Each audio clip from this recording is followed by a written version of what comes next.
పిలుస్తాం కొంచెం. మరిగూడ గ్రామంలో గుమ్మడి జానరెడ్డి గారు మా ఫాదర్ గారు మా నాన్నగారి జ్ఞాపకార్థం దాదాపు 30 సంవత్సరాల క్రితం చనిపోవడం జరిగింది.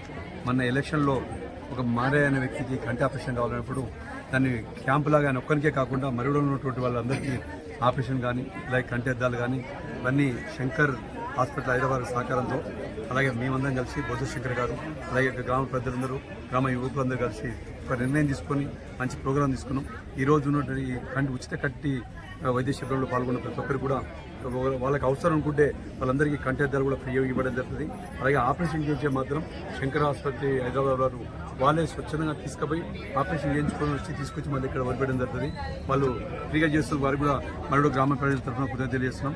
అలాగే ఈ కార్యక్రమం పాల్గొన్న ప్రతి ఒక్కరికి ఈ క్యాంపును సద్వినియోగం చేసుకుని మా నాన్నగారి పేరు గుర్తుంచుకునే విధంగా నేను ఉండాలని కోరుకుంటున్నాం. అలాగే దానికి పుట్టి ఆపరేషనే కాకుండా మరి కళ్ళద్దాలు అవసరం పడ్డలు ఉంటారని డిస్కస్ చేయడం మొత్తం మీతో చేసినప్పుడు అనిపించింది. ఎంతమంది వస్తే అంతమంది క్యాంపులో ఈరోజు 500 మంది కానీ ఎంతమంది అయినా కానీ వాళ్ళందరికీ ఫ్రీ అద్దాలు ఇచ్చేదానికి కూడా ఒక నిర్ణయం తీసుకోవడం జరిగింది. దానికి వాళ్ళకు కాస్ట్ ఎంతైనా మీకు సంబంధం లేదు, ఫ్రీగా అందరికి ఇవ్వడానికి నాకు ఈ అవకాశం కల్పించింది. ఎందుకంటే ఈ ఎలక్షన్ రూపకంగా వచ్చింది. ఈ ఐడియా అనేది ఎలక్షన్ రూపంగా పాల్గొని మళ్ళీ 13వ డివిజన్ పోటీ చేసినప్పుడు ఇది ఆ మారే ద్వారా వచ్చేందుకు మారేని కూడా గుర్తుపెట్టుకుంటూ ఆయనకు ఆపరేషన్ చేస్తా అంటే ఇప్పుడు ఆయన హైదరాబాద్ పోతున్నా కూడా నాకు అర్థం కాలేదు. కానీ రమేష్ భాయ్ అయితే ఫోన్ అని చెప్పాడు. కానీ తీసుకుపోయి ఏదో రకంగా ఆపరేషన్ చేయించి ఆయన స్ఫూర్తితోని మా గుమ్మల జానరెడ్డి టీసీఎస్ గుమ్మల జానరెడ్డి గారి స్ఫూర్తితోని ఆయన పేరు మీ అందరూ తెలుసు, పెద్ద మనుషులు అందరూ తెలుసు. ఇక్కడ యువకులు తప్ప పెద్ద మనుషులు అందరూ తెలుసు ఆయన గురించి.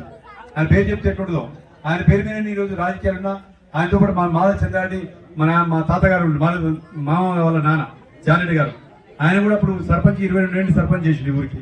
అంటే ఒక తరం వాళ్ళకి తెలియదు వాళ్ళ గురించి, జానరెడ్డి గారు ఇద్దరు జానరెడ్డి గురించి. అలాగే మా మామ నర్సిరెడ్డి కూడా వార్డు మెంబర్ చేసి అలాగే మాతో ఉప సర్పంచ్ చేయడం జరిగింది. వీళ్ళందరూ రాజకీయాల్లో ఉన్న కుటుంబం అది. మళ్ళీ ఆ కార్పొరేటర్ గెలిపిస్తే